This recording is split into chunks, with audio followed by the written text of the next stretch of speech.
hook up the System 6 timer to either the wall plate, or I will hook it up to a cable harness in order to run down and make sure that all of the wiring from the System 6 to the individual lanes is working correctly. You notice here to the right of the screen, right of the System 6 screen, I've got a simulated scoreboard up and running. And what that's going to do is kind of give us a visual clue, just like in the real world, of how our lanes are functioning. So I've got it set up on I'm going to set the timer up to a 50-yard race so that I can go down and hit each button and just get a finish. I don't have to do splits and all that fun stuff. So I'm going to start up the race. I'm using one of our training keypads, but you can easily do this by just using a push button, or if you have a banana plug that's got a shorting wire across the two poles, you can use that as well. So I'm going to start the race, and notice that we've got the running time up there, both in the upper left of the System 6 screen and then also on the scoreboard. Notice also that down in the lane, in the status of the lanes, they're all showing as finished armed. So it's expecting a finish at this point. What I usually do, assuming that I'm the only one doing the testing, I will actually go down to each lane and I'll hit the backup button first, or buttons. In this case, I just have the training keypad, which simulates button A and a touchpad. So I'm going to hit lane 1 backup button first, and you notice it puts the dashes up on the scoreboard. It tells me that button is functioning correctly. At this point, I'll hit the touchpad with a either a shorted banana plug or a push button, like I said. And now I get a finish time up there. That tells me both of those are working. And I'll literally just run down the line, testing each one of them to make sure that I get a button and the touchpad coming through. So once I'm done, notice I'm waiting for the dashes, and I get the dashes on each. After I get the dashes, I then hit the touchpad to verify that I've got a connection. At this point, if you look on the System 6 screen, you'll notice that the running time went away. All 8 lanes have shown up as finished. However, I have a race number down here, but it does not say stored because I'm not done with the system at this point. What I now need to do is I need to hit the Store Print button, and you'll notice it'll pop up a screen, and all of the backup times are going to have parentheses around them.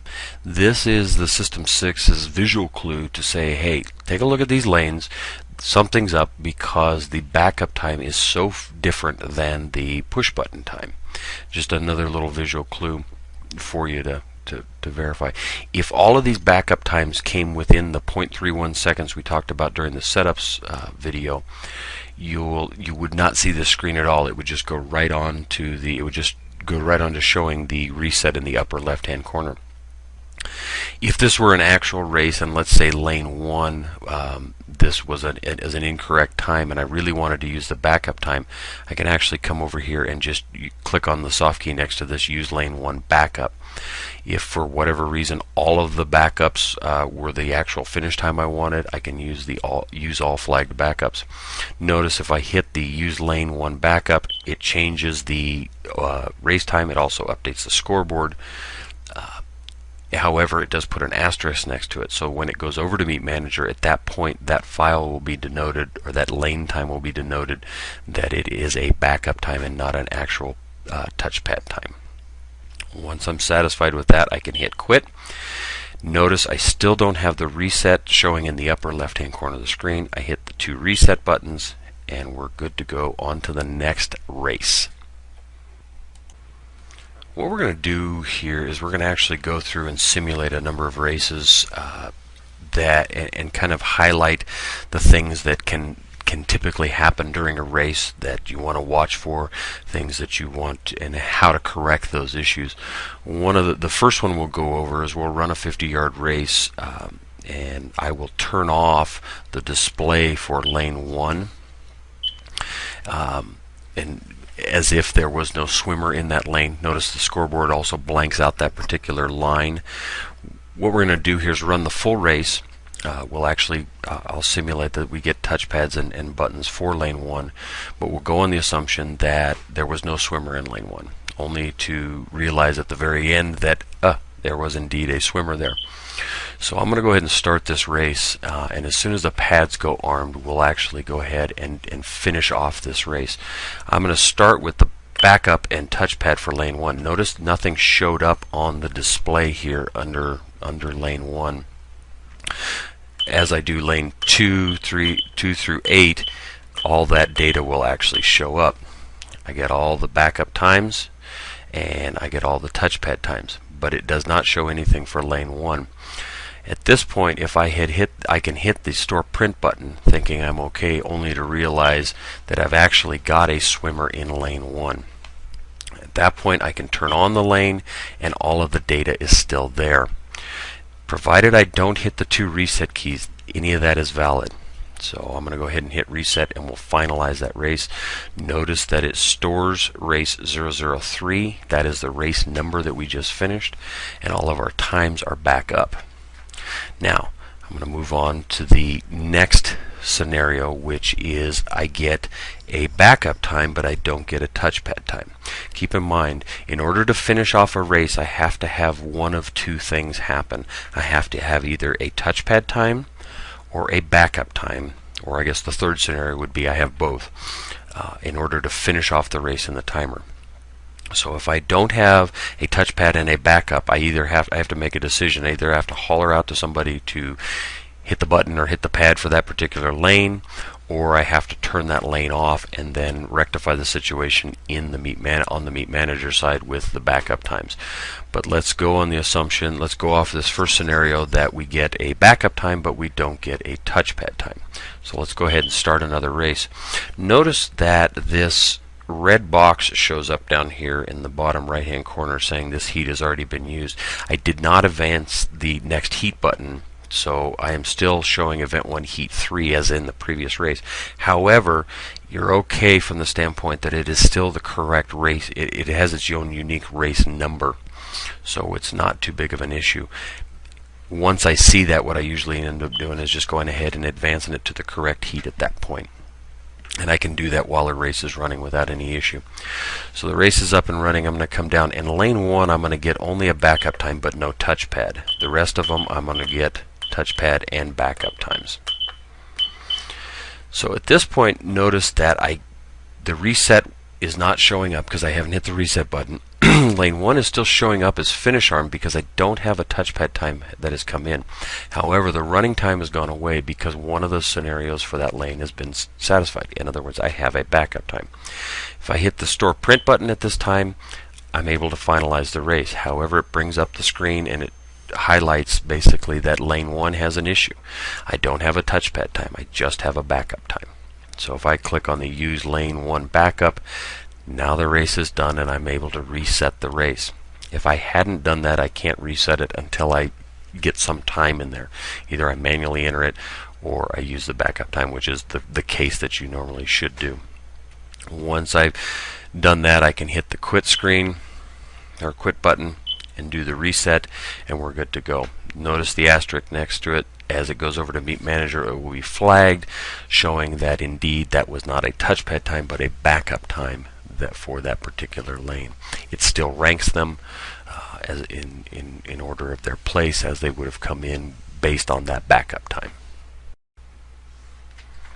We've already dealt with the scenario where we get we had inadvertently turned off a lane when there actually was a swimmer there, and how we deal with that. We also dealt with the fact of we missed a touch at the very finish of the race, but we had a backup time and how we addressed that. Another common scenario that you'll run into is on a longer distance race where a swimmer will miss a split. And what we'll do, I'm running 100 here, so as it comes down, once the pad delay at start expires, I'll show that the lanes are armed, meaning that the timer is expecting a split, touchpad only. So as they come down, lane 2 misses their split. So what we can do here at this point, I can either hit the plus touch button and enter the lane, or I can do a finish arm for that particular lane on the keypad. So I go under the column for lane 2 and I hit finish arm, and now we're good to go. No split will be recorded, obviously. They missed the touch, but we will get the finish. So as it comes down, everything is good. and there all the data is recorded. I hit store print, I verify all the times are correct, I hit reset, and we're good to go on to the next race. Now that next scenario is where, let's say we're doing a flyover and the swimmer that's in the water takes too long to get out of the water and inadvertently hits the touchpad, and we get an extra touch. So the race starts, and right off the bat, right after the pad is armed, we get a touch on lane 1. Now obviously that's not their split in 4 seconds and some change. So what we can do here is I can either minus touch and enter the lane number, or I can do a split arm for that particular lane, and it will take that split away. Notice it does go, instead of going back to 0, it goes to 1, but at the first actual split it will catch up. So I'm going to give them all a split here. And the timer now, the lane status now changes to finish lap. All the splits are in for that first. And we're going to go on to the finish lap. So now once the pad delay at split expires, which I believe we had it set as 15 seconds, the display will then change to finish armed. If we're outside the time from the first split, we're going to get then the warning messages show up, or the warning color will change on the lane number here. So now as we come down, we can actually give them a finish. Now notice I did not enter a backup time under lane 1. No problem. Notice the running time went away, meaning that all the criteria for all the lanes has been met, and we are good to go. So if I hit store print, although no backup time, it is still considered an official time. The next scenario I want to cover is if we had inadvertently put in the wrong race length for this, and how we correct that. Now there's 2 ways that can happen. Is that the race length that is down here, let's say this 100, is actually the actual length of the race is shorter. Let's say it was supposed to be a 50, we have it set up as 100. So when we come down here and we get going, instead of going finish armed immediately, it goes armed. Remember, we're simulating that we're actually looking at a 50-yard race, and I've got it set up as a 100-yard race. So when I come down, I'm going to actually hit touchpad and backup button for each of the lanes. I realize my mistake. When I hit the store print button, nothing happens. So if I change it to a 50 at that point via the soft key over here, it immediately takes away the running time and the race is finished. I can hit store print, hit reset, and there you go. The only downside to this is that you don't have a backup time.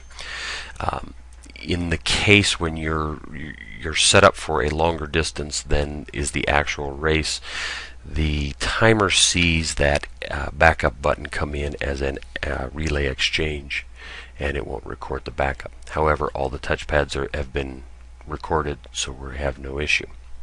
The next race, let's go from the standpoint that I have it set up as a 50, and when in reality it's actually a 100-yard race. So we come down and it's immediately finish arm, which should be your clue, but things can happen and you don't realize that. So everybody comes down and they get what looks to be finish times. You expect the swimmers to stop, they actually turn and keep going. At this point, before hitting, I can actually hit the store print button, but I can actually, before hitting the resets, if I change it back to 100, notice that it takes away the backups and then rearms all the pads, so we're ready to go. At this point, I can get my finish times and backup times in, and everything is good. That other scenario, if I had indeed actually hit the store print key, change it back to a 50 here. So let's just simulate that and show you. I'm going to come down as if everybody has finished. I'm assuming that everybody's finished, even got a backup time. I hit the store print key. Notice it changes to race 005 stored, but now I realize it was actually 100, and it takes everything back away. The backups go off, and we're still good to go. Remember, as long as I don't hit the 2 reset keys, I'm still live and all that data is still there. So now the race will come down and they actually finish and I get all my data.